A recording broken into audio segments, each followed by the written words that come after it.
Assalamualaikum warahmatullahi wabarakatuh. Okay, I'm hoping for a good condition to all of you guys. For this chapter 3, okay, we are going to learn about business ownership, or what we call it in our bahasa, Milikan Perniagaan. Okay, what is actually business ownership and how many business ownership that we have? Okay, let's check it out. For the learning outcomes at the end of the lesson, you should be able to, okay, firstly, explain factors that influence the choice of entrepreneurial ownership, okay, and then you're supposed to identify types and characteristics of each of business ownership, and then distinguish the advantages and disadvantages of each. Okay, you should know what are the advantages and what are the disadvantages, and then you should know on the procedure of registration for each of business ownership. Okay, there are factors that influence entrepreneur in selecting business ownership. Okay, what are the factors? Okay, sebenarnya ada faktor-faktor yang pengaruhi entrepreneur in selecting which one of business ownership that he want. Okay, the first one is capital. Okay, capital, modal. Okay, sejauh mana capital yang dia ada, sebesar mana. Okay, kalau kecil mungkin milikan tunggal. Okay, and then the second one is personal asset. Okay, what is asset? Okay, rumah, kereta, you know kan asset tu apa. Okay, account yang banyak dalam bank, and then span of control, sejauh mana dia nak mengembangkan dia punya business. Okay, kalau besar, okay, mungkin syarikat. Okay, sharing of information. Okay, mungkin dia ada knowledge dalam satu-satu bidang. Okay, mungkin dia his partner ada juga knowledge dalam satu-satu bidang lain, dan kemudian dia orang nak combine the talent. Kemudian boleh buka partnership. Okay, contoh, so sharing of information. Okay, so let's go one by one. Okay, the types of business ownership. Okay, inilah dia. How many types of business ownership that we have? We have 3 actually. And the first one is sole proprietorship. Sole proprietorship is milikan tunggal. And then the second one is partnership, perkongsian. And then the third one is company.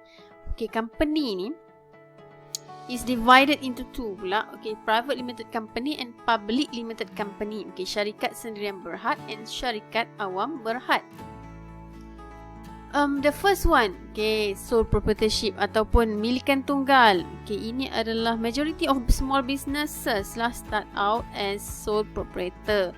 Okay, these firms owned by one person. Okay, orang yang mengurus hari-hari business itu. Okay, dialah yang own all asset of the business, and profit pun dia seorang lah yang gain profit. Okay, and they're also responsible for any of its liabilities or debts. Okay, liabilities is tanggungan or debts, hutang. Okay, what are the advantages of sole proprietorship? It is easy lah, very easy to establish.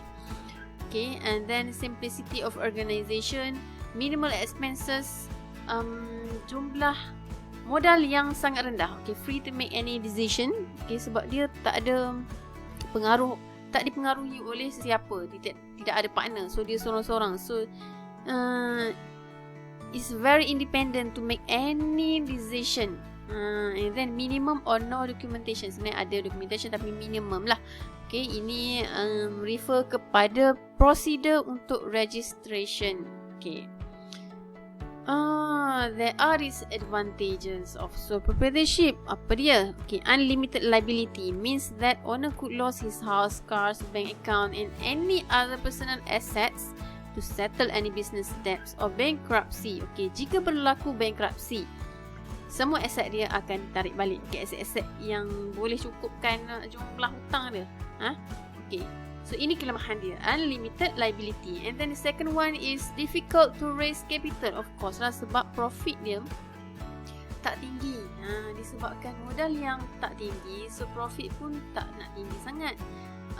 Kemudian memang akan relate to cost to difficulty in raising capital. Okay, unless dia pinjam daripada alung. Jangan, okay, pinjam daripada kawan and family.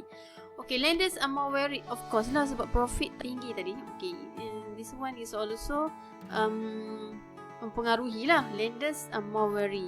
Takut berlaku bankruptcy, so tak boleh nak bayar hutang. Okay. Liquidation of business if owner passes away. The business will be liquidated automatically unless kalau dia dah wasiat kepada someone before his death. Okay. And then the second one is partnership, okay, ataupun perkongsian. Okay, berapa orang? How many partners in partnership? Okay, 2 people or more than 2. Share ownership of a single business. Okay, ada akta dia. This is the act. Okay, owner of the business are called partner. So kalau 10 orang partner, so all the 10s are the owners lah. Okay, and in partnership everything will be shared, such as decision making, profit, loss, risk, ideas and others, semua akan di-share. So kemungkinan akan lambat dalam membuat decision making. Okay. What are the advantages of partnership? Okay, more partners, more capital, macam tu lah. And distribution and sharing of business risk. Dia taklah seorang-seorang je stres menghadap risiko perniagaan. Maksudnya ada partner kan, so boleh buat decision making together and better decision making lah, of course, and combine talents and business. Okay, ada talent masing-masing, si A, si B, dan kemudian dia orang combine talent together. Okay, and ease of formation, senang juga ditubuhkan. Ability to specialize, of course, sebab relate to combine talent tadi. And then there are disadvantages of partnership. What are the disadvantages? Okay, dia sama, same goes to sole proprietorship tadi, which is unlimited liability. Unlimited liability again, apa dia? Okay, bila berlaku bankruptcy, semua aset akan ditarik balik. Okay, slower, more difficult decision making, of course lah, sebab ramai sangat partner kan. Tadi semua nak tunjuk hero, nak tunjuk kuasa kan. Semua nak make decision kan, berlaku konflik, pergaduhan. Okay, share profit together. Kalau profit tu dapat 500 juta, kena tu contohlah, maksudnya nak kena share together. Berbanding kalau seorang-seorang tadi, so proprietor tadi, dia dapat dia seorang. Okay, yang ni nak kena share everything, control, and boleh jadi konflik. Dan let's say kalau gila ataupun kematian, susah. Okay, and then the third one is public limited company ataupun syarikat awam berhad. Yang ni standard legal designation of a company which has offered shares to the general public and has limited liability. Okay, yang ni dia special. Kenapa? Dia ada limited liability. Kalau tadi unlimited, yang ni limited means asset dia tidak akan dikacau. Okay, dan public limited company ni juga share dia akan dijual kepada public. Dia open kepada public. Siapa-siapa boleh beli. Even dia punya employee sendiri. Okay, biasa kita jumpa PLC at the end of the name. Okay, contoh ACS Berhad or ACS Ltd. Okay, it has limited liability and continuous existence. Tak payah risau, continuous existence. Kalau berlaku kematian, contoh dekat sole proprietor dah liquid kan, liquidated. Yang ni continuous existence. Even ahli dia meninggal dunia ataupun hilang, so business tetap on. Okay. What are the advantages of public limited company is to access to capital, because PLC offer shares to public, so capital dia besar lah. And then limited liability, okay, saya dah mention tadi. And then separate entity tu yang means that company will exist beyond the life of its member, even kalau retire ataupun die, tapi company will continue to exist and operate. Okay, yang ni bagus untuk employee sebab dia menjamin masa depan pekerja tu kan. Bukan kata kalau kata owner ataupun ahli meninggal, so hilang kerja, tak lah. Maksudnya this ensures security for employees and other members. Okay, ownership and control. Okay, they are directors of PLC or which is the main shareholder. So apa-apa pun decision dia cepat lah sebab ada board of directors. Okay, the decision can be made quickly and easily. So compared to perkongsian tadi, partnership kan lambat. Okay, yang ni cepat. Okay, employee shareholders, employees can purchase shares lah. Okay. And disadvantages, apa dia pula disadvantages of public limited company ni? High setup cost, high taxation, agency problem, regulation, restricted of activities. Ada aktiviti yang dia restrict. Okay, regulation dia pun strict. Okay, financial disclosure. Okay, and then private, and fourth one is private limited company. K is the one which is owned by a group of people. Okay, nama lagi private kan. Private is apa? Syarikat sendirian berhad. Okay, swasta.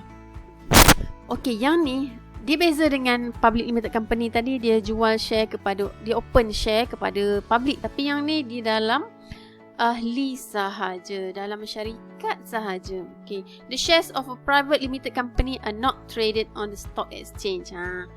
Okay, usually smaller in size as compared to public limited companies. Okay, public limited of course lah lebih besar lah, awam berhad. Okay, and the profits earned are only shared among the shareholders.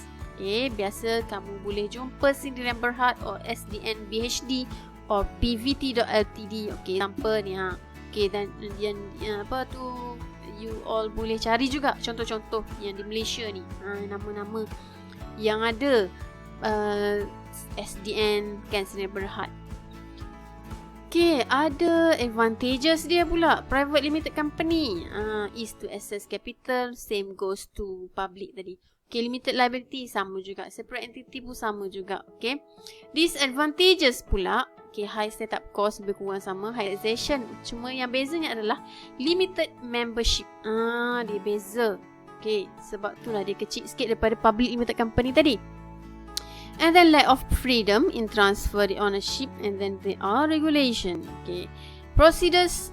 Okay, we come to the procedures of registration of business ownership. Okay, yang ni you boleh baca. Okay, actually for each of business ownership there are procedures of registration. Okay, macam mana cara nak register kan, istilah orang apa, so you should know lah.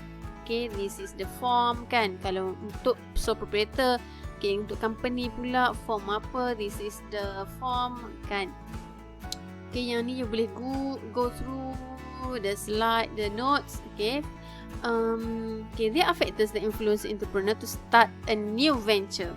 Okay, sama ada kita nak start new venture ataupun kita nak buy existing company ataupun franchise. Okay, there are alternatives. Okay, yang ni you boleh go through.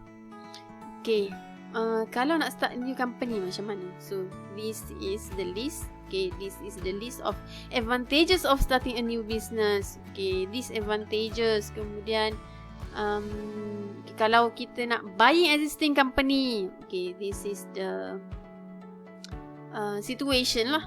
Okay, and then list of advantages. Okay, disadvantages. Okay, just go through the notes. Okay, franchise, what franchise means kan. Okay, types of franchise. Okay, apa jenis franchise yang ada dekat Kedah ni. Contoh dekat Malaysia lagi banyak. Okay, franchise kan. Okay, and then itu sahaja untuk topik 3 chapter 3. Senang, simple sangat. Okay, again I repeat how many types of business ownership that we have. We have 3 actually.